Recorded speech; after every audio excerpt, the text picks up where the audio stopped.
There's no need to complicate things. Let's stick to the basics. We both know what we want. Let's just. Hey everybody, Corona Davis Diop here with Black Filmmakers Matter, and today we have the most gracious Nickolas Duarte. Did I say it right, Nick? You did. Yes. Thank you. Okay. Thank you for having me. So that's the beautiful part about having filmmakers from around the world. The different names and the different backgrounds and cultural differences. I love it. Nick, tell me about the many hats you wear as a filmmaker. I'm sure you wear more than one hat. Yeah, I mean, I've been lucky to have a few projects here and there where I only wear one hat, and that's always nice. But I came up pretty much doing everything. My first films when I first was just learning the craft and the bare foundation of filmmaking. I usually only had one other person with me on set, maybe two other people behind the scenes. So, a lot of the times I was, directing from a script that I wrote, and I was shooting it and I was the DP, and I would do the production design, or, I would, end up editing it. And obviously I was the one who was paying for it, or, figuring all of that stuff out. Right. And so, and I think that was just the roots of how I started as a filmmaker, was in that sort of model. I didn't know any other way. I just knew, like, okay, I have this device that will capture an image and some sound, and I can tell a story with that. And Right. everything else I kind of picked up as I moved throughout the industry. But that many hats thing has never really gone away. And even to this point now, people ask, well, what do you do? And I think filmmaker is the nice catch-all, right? Like it's a bunch of different things. For me, it's predominantly writing and directing, but it also means producing and occasionally editing. And I still like to shoot my own stuff from time to time. And but I love working with other people as well. I think it depends on the project and what you have Right. going on. And what would you say your favorite or the genre that you connect with the most? Um, I would think as a probably as a fan or a consumer, I tend to watch a lot of comedy. I don't make any comedy though. I'm starting to fiddle with doing stand-up specials and filming those. But Okay. outside of that, I haven't touched comedy much. I just don't know if I have the patience for it. But that's the content I consume. In terms of what I like to create, though, I think it sort of spans a few different genres. But at the heart of it is just trying to, I think on one side, find that moment of sort of honest connection. And if you need a full story to get to that, or maybe it's just I work a lot in the commercial space, so sometimes in Right. 30 seconds you can find that raw moment. But Right. I think there's a need to try to find what's honest and what's real. Right. And that's either you're trying to create elements to get to that point, or you're trying to capture it.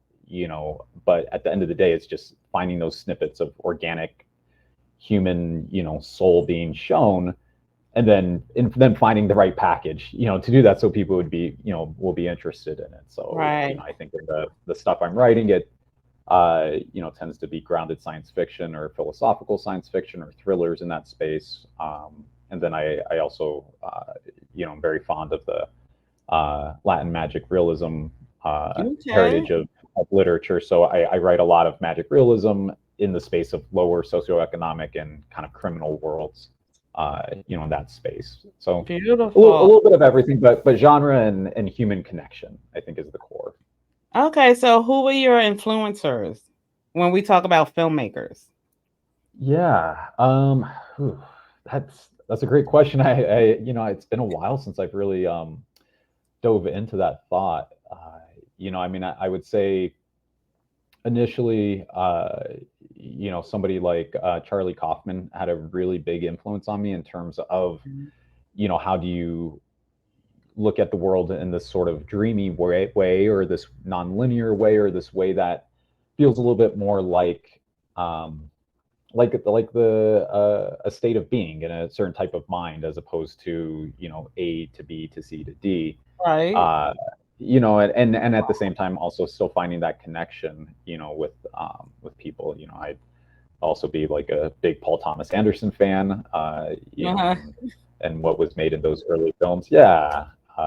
You know, I think it's just um, I don't know, such a broad collection of influences that you pick up along the way too. You know, Yes. I would Yes. say, like Andrew Wyeth, the painter, probably ended up influencing, or at least what I tried to do. You know, I don't know how much it directly influenced it, but you Right. know, some of the hope of what I was aiming for, you know, I would say would be influenced by painters like that, and you know, trying to capture again just that those moments of honesty, whether that's through Right. lighting or through blocking, or through a performance. Okay. So I have a question for you, but I'm too excited. I can't wait. I was going to ask you at the end. Mm. You have a project called Expand on your website? Yes, I do. Yes. Yeah, I did my homework, Nicholas. So and that caught me because there was a quote on there, and the quote said, life shrinks or expands to one's courage. Yes. Like, can you tell me just a little bit about that quote? Like, I'd love that. Yeah, you know, I that particular project, you know, it's a video tone poem piece, you know, that's pulled from footage, you know, that I had taken sort of all over the world, Okay. and it was all centered on these transformative moments in these people's lives. So some of that footage was scripted, some of it was actual documentary. It's kind of a hybrid piece. Okay. Um, but the idea, though, is that I guess it's sort of an elevated version of a, you know, nothing really ever grows in a comfort zone, you know, type of thing. And I think that idea of, you know, you don't really know who you are until you are put through moments of crisis, or through moments um, of just novelty of being in new situations. And so, Yes. you know, in that piece, there's a lot of travel elements to it as well. And, you know, I Now, think, Nicholas, can you say that again, please? You have to yeah, go through things to, yeah, to find yourself. yeah, absolutely. You know, I think you don't, you have an idea of who you are, you know, and I think we have these sculptures of ourselves that we mold, you know, Hmm. based on, again, influences, whether it's artistic, professional, personal, whatever. Yes. Hmm. There's the person you want to be, but then you have these moments of crisis, and you have these Hmm. moments that, you know, chip away at that clay, and, you know, really reveal who you are underneath. And I think unless you have something like that, it becomes very difficult to truly know who you are as a person. You know, you don't That's know how you're going right. to respond to this. You don't know how you're going to integrate it into your life. You don't know, you know, how do you find hope again, right? You know, all of those types of things. Um, you have to be broken down to be built back up. And then Wow. I think another thing that travel does is just brings you different perspectives. You Yes. know, Mhm. you get to see the nuances of different cultures, and especially when you go to a place and you're there long enough that you're bored, you know, then you're Yeah. really starting to get a sense of like, Yeah. okay, I see the similarities of just what makes us sort of all kind of wanting and doing the same things. It's just Wow. expressed and shown in different ways. And, you know, I think expand is, um, you know, trying to hit on that idea of, Hmm. you know, once you have these types of moments that you're going through, and some of the things that are hinted at it in there is, you know, whether it's poverty or spiritual crisis or divorce, or, you know, health issues, or, you know, professional issues, or, you know, grief. Hmm. Addiction isn't touched on too much in there, but in any of those types of things, right? That when you come out the other side of that, I think it Hmm. makes you a more empathetic person, and your heart and your soul expands, Right. you know, as a result of that. But you know, Okay. that was my kind of take and thinking as I was working on that piece. That's incredible. So let me ask you this. What was the pivotal moment? Do you remember the age where you said filmmaking, that's what you wanted to do? Yeah. Um, you know, I think it was another one of those things where I had an idea of it. Mhm. So I grew up where my mother just really encouraged creativity and reading. We read all the time, and just Mhm. Parks and Rec was I was always taking classes through Right. community I services, remember and yeah. yeah, and so I was always just making things and drawing and Okay. doing stuff like that. Well, you were So naturally a creator anyway. Okay. I think it was pretty core to my being that it was just a core way that I would process the world. And I remember as early as I have memories, I remember having things that felt like projects. I didn't call them projects at the time, but I do Right. remember being a kid and being like, oh no, I got to go home and finish the story I'm writing, or I'd be playing with my friends, but in the back of my mind, I'd be thinking about this drawing I hadn't done yet. And Right. I think that was always sort of my lure, was to make stuff. So when I got into high school, I wanted to do something like that, but I didn't have any of those types of professional influences in my life at all. Right. I didn't come from that type of a background. It was, very working class, and I didn't know anybody that even worked in business, let alone did anything on the creative side of it. I didn't know any Wow. professional artists. I didn't know professional writers or, things like that. So yeah, I was kind of him and hawing, trying to figure out what is it that I'm going to do and be happy Right. in the world. But it was, I'd always loved movies. I'd always loved film. I, really enjoyed writing them and all of that. And I remember seeing a few films that kept leading me more towards like, okay, yeah, I think I want to direct. I think I want to make movies. Okay. But then it was a school project my senior year of high school. My friend, her dad had a little video camera, and Mhm. we got to make it was a retelling of the Pygmalion Greek mythology story, and Okay. we did it with just like little puppets and stuff, and I mean, it was just like a light clicked on though. As I was I doing that, love I love making you guys go back. The yeah, I mean, stories it is the just like stories boom, are boom, boom, boom, flash, flash. yeah. Yeah, I love making you guys remember what brought you here. I love that. yeah. I mean, and I think after I'm I got a baby face, but I'm 38. I've been doing this for 20 years now, and it's See, I nice to be wanted to reminded ask of you. that start. I wanted to ask you how old you are because you look like a college student, I know, I do. but you're not. And I just shaved today too, so it's I'm like, look at this young boy. What am I gonna yeah. So he's gonna tell us about going through life. What was the hard part there, son? Did you right? your parents not pay for parking? No. Nah, I just have very oily skin. What's the But hardest part you feel about filmmaking, the production, the bringing in money, the what's the hardest part to you?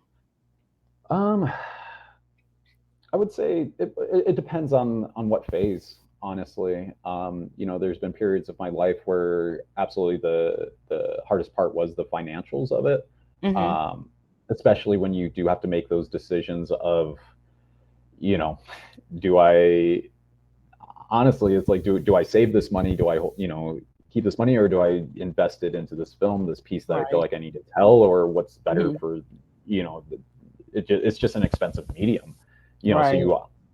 as much as you want to be purely an artist, you have to be a business person in the medium as well, and Right. think of like, okay, I want to express myself, but I need a strategy here so that if I'm going to spend however much on this film, how does it help me earn money in the near future, in the middle future, whatever that is. So Right. I think finances are probably always the thing that you're navigating, and Mhm. do I go all out on this project, or that one, whatever. Then beyond that, uh I don't know. At one point, I would say, especially early on, it's the rejections. You know, I think my career, I had a little spark, and then I got hit with rejections, and then kind of built up after Right. that. Right. So rejections are always difficult until you learn, and at So this it's point, good it's to just have a sort of thick built skin, into right? it. Good to have I a think thick skin. you have to, yeah. Yeah, I think that's really the only way to get through it is, at some point you just make the choice of I love this too much to let these hits, take me down. And Right. sometimes maybe you may need to sit down and take a breather, and you've taken too many body blows, and you need to get some water and not go so hard, and that's okay. But you'll find that you love it so much you want to keep going. The rest of the process, though, I do really enjoy. I mean, it has its own struggles when you're in the writing phase or the Right. prep or production or post phase, Right. but overall, I think at this point I've kind of just come to expect each of those things too, and now it's just part of the process. I don't You'll be a really good think of teacher, writer's block or Nickolas. anything else. Oh, thank you. You have a I lot to appreciate give, that. man. You're one of my filmmakers I want to come back. Oh, You're thank gonna you. teach these kids, yeah. You have a lot of good information. Okay, so I asked you the hardest thing. What do you like the most Hmm. about filmmaking? Oh, that's so easy. Um, there is, and it's not on every project, but it's on a lot of projects, especially Okay. if I think if you're in the right headspace. Hmm. So earlier, I mentioned, one of the core things I'm after is kind of chasing these moments of honesty or um, wonder, where I just feel like one of the exciting things about film is that it's so collaborative. Yes. And so there's a sense as the director, as the leader of it, that there's something that wants to exist. And i I have a sense of the tone of the visuals. I can feel it, but I I'm trying to bring everybody else into what the something is, and Okay. everybody else has their own perspectives of what the something is. Right. And through all of this unique um organism is sort of coming to life, in this strange, beautiful, artistic way. And so every once in a while, there's a moment on set where you just kind of things just click. And as a filmmaker, as the director, you're really the first audience member, and Yes. everybody else is watching for different reasons, but you're watching for the sake of the story, right? Hmm. And sometimes you see it, and there's a moment where you're just like, oh wow, this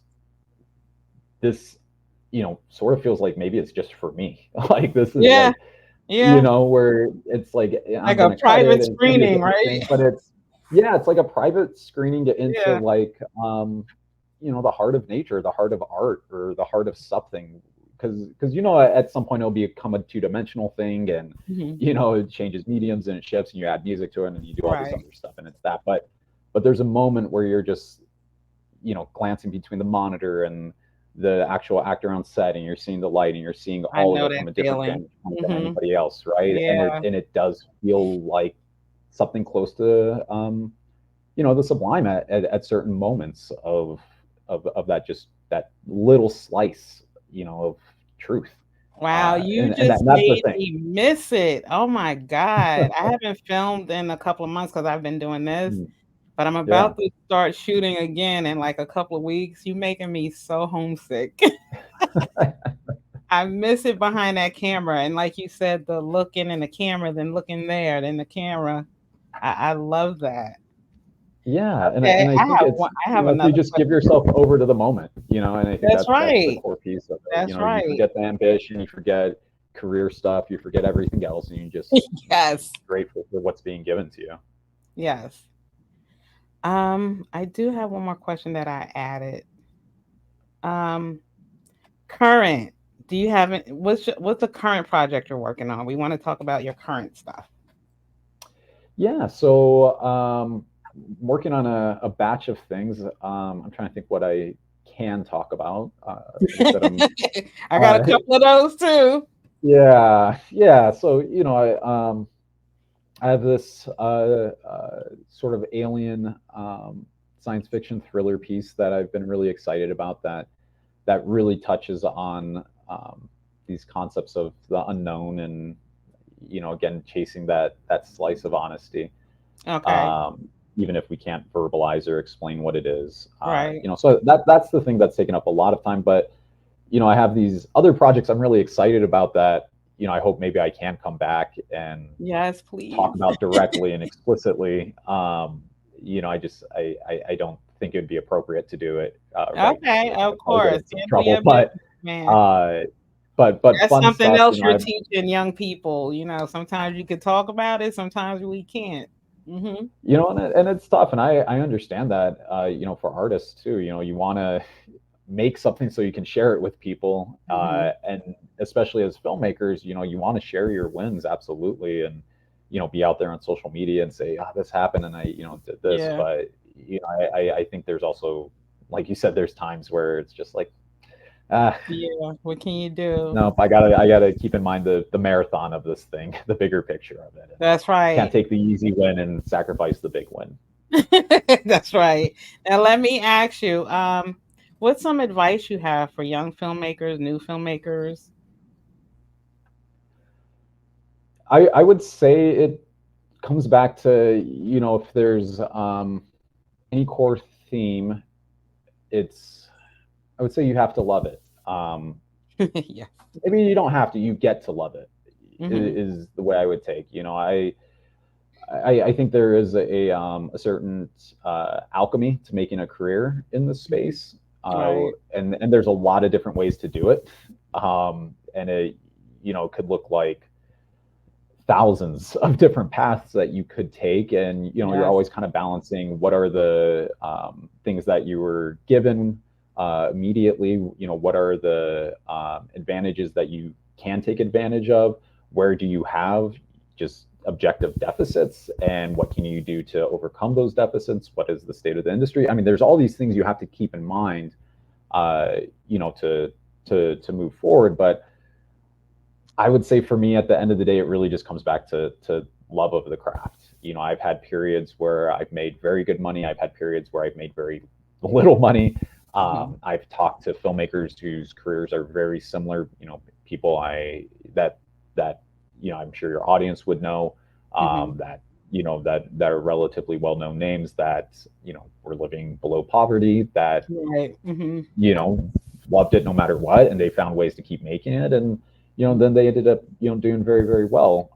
But that's not, Right. the stories are shifting, and they're they're all over the place. So at the end of the day, though, I think like anything else in life, you have to love it, and I think filmmaking, maybe a little bit more so because of some of the hurdles that are there, and Right. depending on each of our individual backgrounds, those hurdles are a little bit higher, but everybody's going to face a hurdle trying to make it in this industry. So you have to Yeah. love to run. That's I like that, Nicholas. You have to love to run. yeah. And Um, wait, you just threw me off with that one. Because he is so I right, saw the guys. metaphor. I felt like I needed to close that metaphorical loop for you. Uh, You better love to run in this business, man. I'm telling you, he's yeah, a but if hundred you go on percent. set, or if you're writing and you're just like, I don't really like it, or you're thinking about when you can get back to whatever else, then this probably isn't the path, and that's okay. But I think you need to feel the fire in your gut if you want to do this thing. And are you able to tell us a couple of the brands you've worked with before? Yeah, so part of my path has been trying to figure out how do I finance the things that I love to do, and how do I pay my bills and all of that stuff. And for me, as I've had opportunities in the entertainment space, and have been able to make my own shorts and my own projects, a lot of that has been because I've had clients, but in my mind, I like to consider them as patrons. Right. uh, these brands that come to you, and you have a mutual respect, and you do some good work with. And I would say, yeah, some of my proudest stuff has been in this branded content advertising space of Okay. brands that really want to make a difference. So early on, I did work for Adidas. I shot several films and projects for them, and I won some national awards, and got nominated for Museum of Modern Art, and some of that work went viral. I did some work for the NBA, did a campaign for them out in China. Did a That kind of led to me doing a lot of sports stuff for a while. Worked with Nike, the NFL, New Era. Worked with MLB, all of that, and then I started moving into more lifestyle space. And Hey, Nick, you rock, man. Google, a bunch of people. Yeah. Because I wanted you to list these things so students, high school, college students know that there's not just one tier of filmmaking. You know, you Yeah. have choices. You have commercial filming and like documentary and just different things. And I would say even within each of those, you have so many different routes. So within Okay. commercial world, there's so many different things, and I would say, yeah, some of the most artistic stuff I've done uh, has been for brands.